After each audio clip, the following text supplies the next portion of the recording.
मुसलमान 20% है। इंडी गठबंधन वालों को चुनौती देता हूं, 542 में 120 गिना के जाओ भाई, बताओ कितने मुसलमानों को टिकट दिया है। उत्तर प्रदेश के बाद सबसे बड़ा राज्य है महाराष्ट्र, एक मुसलमान को टिकट नहीं दिया है महाराष्ट्र विकास अधिकारी। बताओ, आके यही भाषण देना है, वरना बता के जाइएगा कि 110 या 120 मुसलमान गिना के जाइएगा कितने टिकट दिए। इससे समझ में आता है हाथी के खाने के दांत और दिखाने के दांत और रही बात इसकी, जो आप कह रहे हैं कि सबको प्रतिनिधित्व, तो सुनिए मान्यवर नवल किशोर जी, हमने उत्तर भारत की सिर्फ बात कर रहा हूं, यूपी, एमपी, बिहार, मध्य प्रदेश, छत्तीसगढ़, हमने मुख्यमंत्री और उप मुख्यमंत्री जितने बनाए हैं, और प्रधानमंत्री जी को ले लीजिए, 11 बनाए हैं ओबीसी, 11, और उसमें सिर्फ कल्याण सिंह उमा भारती जी एक जाति के थे और मोहन यादव जी और बाबूलाल गौड़ जी एक जाति के थे। बाकी 11 में 9 अलग अलग ओबीसी जातियां हैं। आप चुनौती से पूछता हूं, बताइए कितनी जातियों को बनाया, एक संख्या बताइए।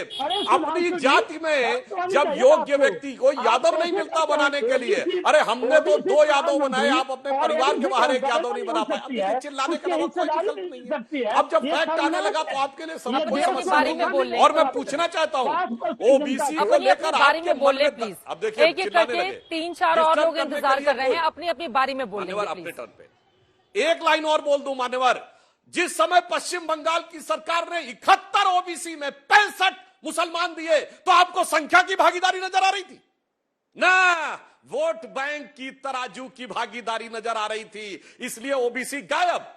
जामिया मिलिया इस्लामिया और अलीगढ़ मुस्लिम यूनिवर्सिटी में मुसलमानों को आरक्षण दे दिया, पूरा का पूरा। एससी एसटी ओबीसी का हटा दिया, पूरा का पूरा। और सुनिए, माइनॉरिटी इंस्टीट्यूशन को कितनी मान्यता दी है, इन्होंने 2012 में 2000 इंस्टीट्यूशन को दिया और हमने 9 इंस्टीट्यूशन को दिया। इन्होंने हजारों इंस्टीट्यूशन को, 30,000 से अधिक को माइनॉरिटी की मान्यता दे दी, ताकि एससी एसटी ओबीसी का आरक्षण ना हो। चुनौती के साथ कहता हूं, कोई जाके देख ले, ये इनका तरीका है, क्योंकि ये वोट बैंक के तराजू पे तौलते हैं और जानते हैं इनकी गलती भी नहीं है। अरे भाई, मुस्लिम तो 20% है, हिंदुओं में कोई जाति 20% नहीं है। हिंदुओं में तो तोड़ तोड़ के करना है, 20% अपना है, 80 में टुकड़े करना है। तो वो तो हम जातियों में तोड़कर एक आध टुकड़ा रहेंगे, इसलिए पहले तराजू में 20% तौल लो जनाब। इसीलिए आपकी स्थिति अब तथ्यों और संख्या के आधार पर जनता के सामने स्पष्ट है। राजीव तुली जी, मैं फौरन आपके पास आऊंगी, लेकिन उसके पहले आशुतोष जी आपके पास आते हुए, ये जो आखिरी चरण के लिए 57 सीटों पर वोटिंग है, 13 सीटें बहुत महत्वपूर्ण है और एक तरह से बीजेपी ने क्लीन स्वीप किया था। सिर्फ 2 सीटें घोसी और गाजीपुर की हम छोड़ दें। शायद आशुतोष जी इस वक्त हमारे साथ नहीं है, इसलिए उनके पास में जाऊंगी। धीरेन्द्र जी, उसके पहले आपके पास आते हुए, अब जो आरजेडी प्रवक्ता की ओर से बार बार सवाल उठाए जा रहे हैं, देखिए 2015 में आरक्षण शब्द एक बार चुनाव के दरमियान आया था और उसके बाद किस तरह से यहाँ पर परास्त होना पड़ा था भारतीय जनता पार्टी को, एनडीए गठबंधन को। इस बार फिर से ये जो आरक्षण वाला दांव चला जा रहा है, कामयाबी मिलेगी क्या धीरेन्द्र जी? चित्रा जी, देश के लोग इन लोगों को समझ गए। कांग्रेस पार्टी और ये इनकी जितनी भी सिस्टर कंपनियां हैं, जो सो कॉल्ड पार्टी बन के अभी देश में चुनाव लड़ रही है, इन लोगों को बहुत अच्छे से लोगों ने पहचान लिया है। रोजगार जिन लोगों को पहले दिया अपने 17 महीने के शासन काल में और पिछले रेल मंत्रालय के शासन काल में, उन लोगों की जमीनें तो वापस कर दीजिए। उनका तो कम से कम जो हक आपने छीना है उतना ही आप वापस कर दीजिए, लोग उसमें भी खुशहाल हो जाएंगे। एनडीए की सरकार लगातार रोजगार के अवसर पैदा कर रहे हैं 2010 से, चाहे वो स्टार्टअप के माध्यम से हो चाहे अन्य माध्यम से हो। इस तरह से कई कंपनियां भारत में आकर के काम को बढ़ा रही है। इन लोगों से युवाओं को, इन कंपनियों से युवाओं को काम मिल रहा है। ये सब चीजें इनको दिखती नहीं है, तो ऐसा राग अलापते हैं, पिछड़ा का राग भी अलापते हैं, लेकिन आहिस्ते आहिस्ते पिछड़ा अति पिछड़ा और दलितों का आरक्षण को समाप्त भी करते जाते हैं। जैसे सुधांशु जी ने कहा कि चाहे यूनिवर्सिटी में हटाने का मामला हो, जो उनकी बातों को फिर से सहमति दे करके और डर से यू टर्न लिया। आप मुस्लिमों को आरक्षण तो नहीं दे सकते हैं, आप उनका संरक्षण भी नहीं कर पाते हैं ना। यही उत्तर प्रदेश में आए दिन रोज दंगे होते थे, रोज वहां पर हत्याएं होती थी, उसको भी आप लोगों ने नहीं रोका। इसी भागलपुर में कांग्रेस पार्टी के समय में दंगा हुआ था, वहां पर भी संरक्षण नहीं दे सका, और उल्टे जो वहां पे दंगाई थे उनको संरक्षित करके और अपने हेलीकॉप्टर में आदरणीय लालू प्रसाद जी लेके जाते थे। तो आप आरक्षण भी नहीं देते हैं, हम संरक्षण भी नहीं देते, लेकिन वोट के लिए उनको नए नए रोज जुमले निकाल के देते हैं। देश के लोग खास करके न इनके साथ अल्पसंख्यक है और न ये पिछड़ों के हितकर है, न ये दलितों के हितकर है, न आदिवासियों के हितकर है। ये सिर्फ सरकार बना करके और अपना व्यापार चलाना चाहते हैं। धन तंत्र को बचाने को ये लोग लोकतंत्र का नारा दे रहे हैं। और देश के लोग, सभी लोग जान गए हैं 4 तारीख को कलई खुल जाएगी और आप लोग कहीं भी किसी भी जगह घूमने लायक नहीं रहेंगे। वैसे भी जनता उस लायक छोड़ी नहीं है। ये तो टीवी का कृपा है कि आए दिन आप लोग कुछ ना कुछ तक गुफा हर एक चरण में छोड़ते रहते हैं, लेकिन देश के वोटर समझदार हैं। मोदी जी के गारंटी पर विश्वास है। देश आगे बढ़ रहा है, उन लोगों का रोजगार मिल रहा है और हर घर में जब हम राशन पहुंचा रहे हैं नवल जी, तो वहां पर मैं धर्म नहीं देखता हूं, मजहब नहीं देखता हूं, जात नहीं देखता हूं।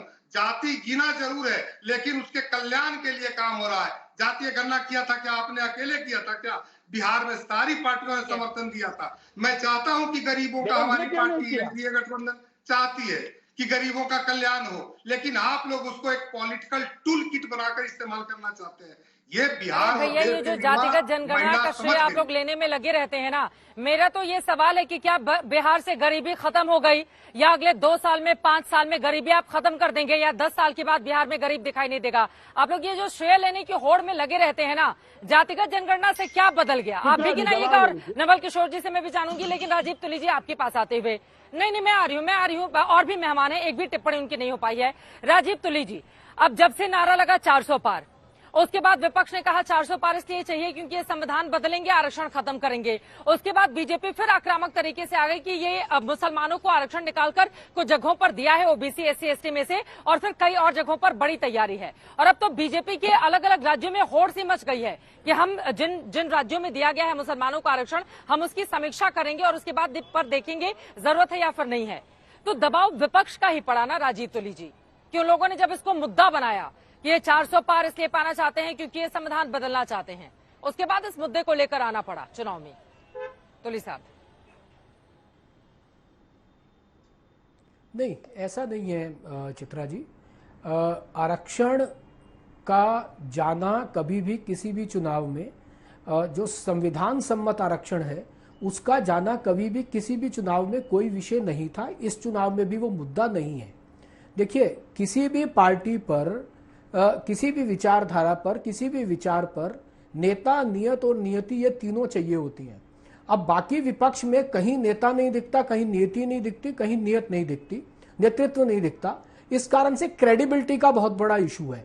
और दूसरा, जो संविधान सम्मत आरक्षण दिया हुआ है वो एससी एसटी ओबीसी को दिया हुआ है, उसको कोई भी तब तक नहीं हटा सकता जब तक जिस समाज को वो आरक्षण मिल रहा है उसका कंसेंट ना हो उसको हटाने पर। तो मुझे लगता है कि इसलिए ये जो चर्चा है कि कोई भी सत्ता में 400 450 सीट लेकर के आएगा और वो संविधान में से वो आरक्षण हटा देगा, वो संभव नहीं है।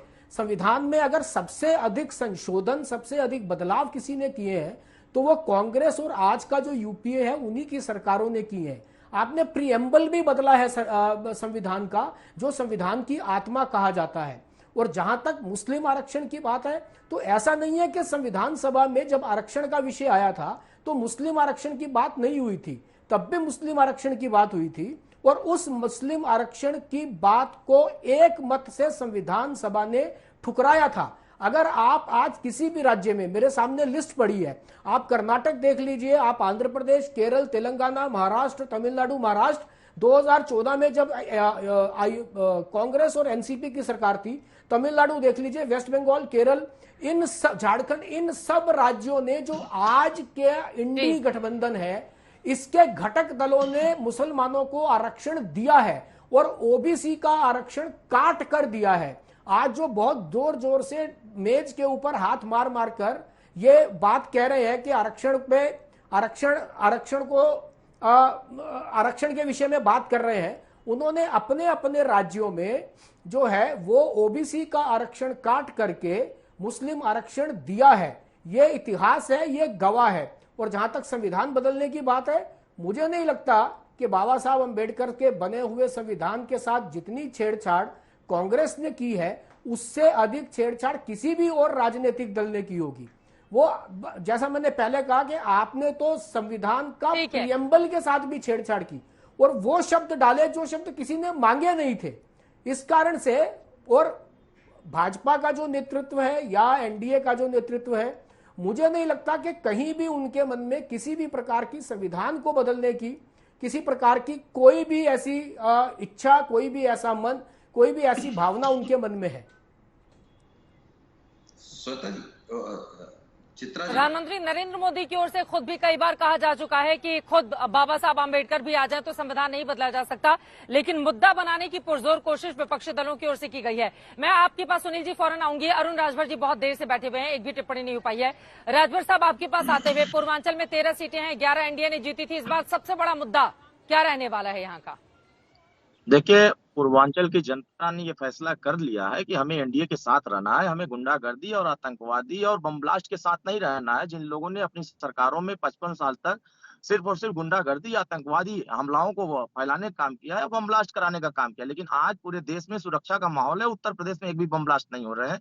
सवाल इस बात का है कि कांग्रेस और समाजवादी पार्टी जिस भ्रम को फैलाना चाहती है, बाबा साहब भीमराव अम्बेडकर के संविधान को मानते कहाँ है?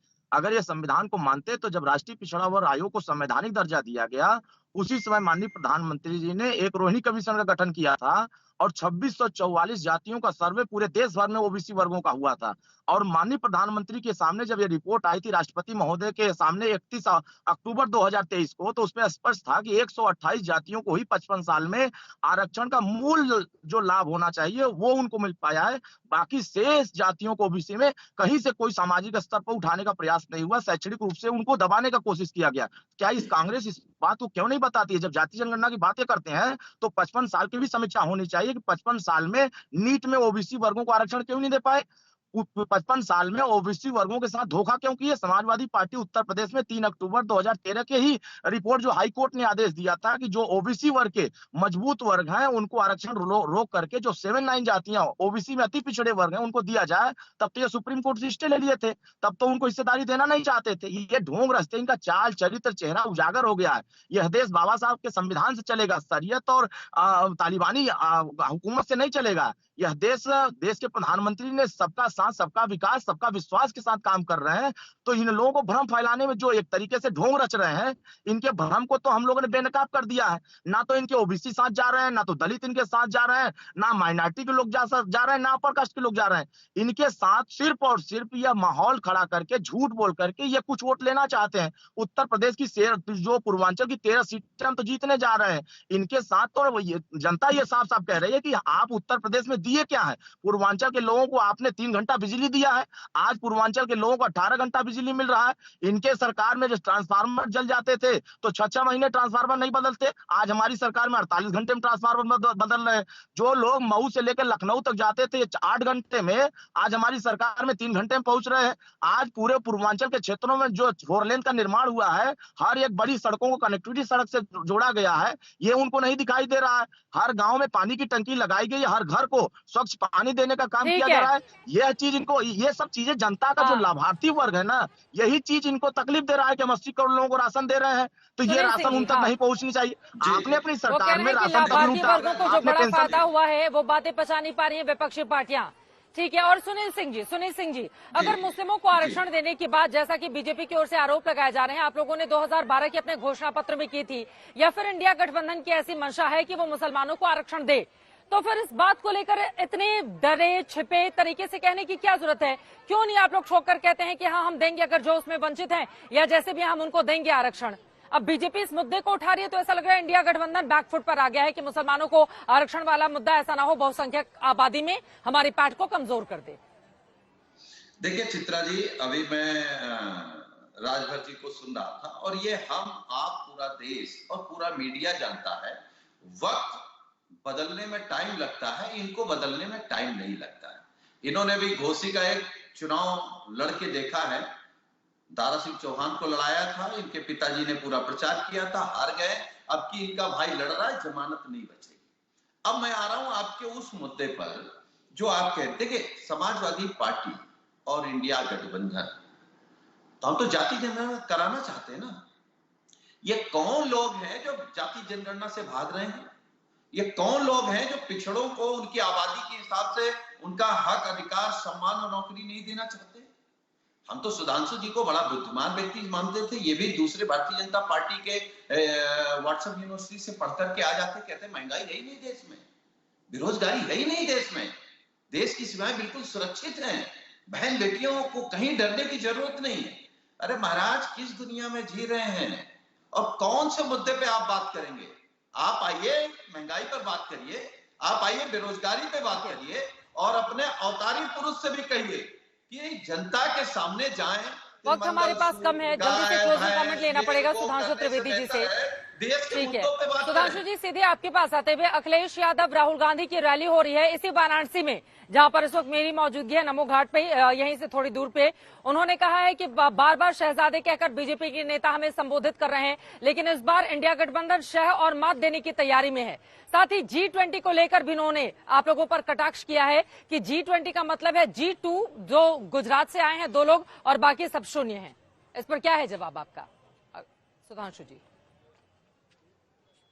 देखिए, मैं कहना चाहूंगा आज हालात ये हो गए कि शहजादे वर्ड खराब लगने लगा।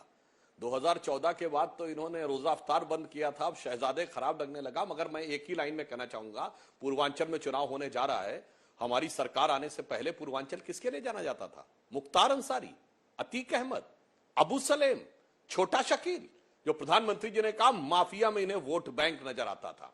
आज पूर्वांचल का एक्सप्रेसवे देखिए, गोरखपुर का फर्टिलाइजर कारखाना देखिए, और पूर्वांचल में 5 एयरपोर्ट हैं, अयोध्या, गोरखपुर, प्रयागराज, कुशीनगर और वाराणसी। बताइए किस प्रकार का बदलाव आया है पूर्वांचल की स्थिति में। और आपके जमाने में भारतीय जनता पार्टी ने कितने बनाए हैं?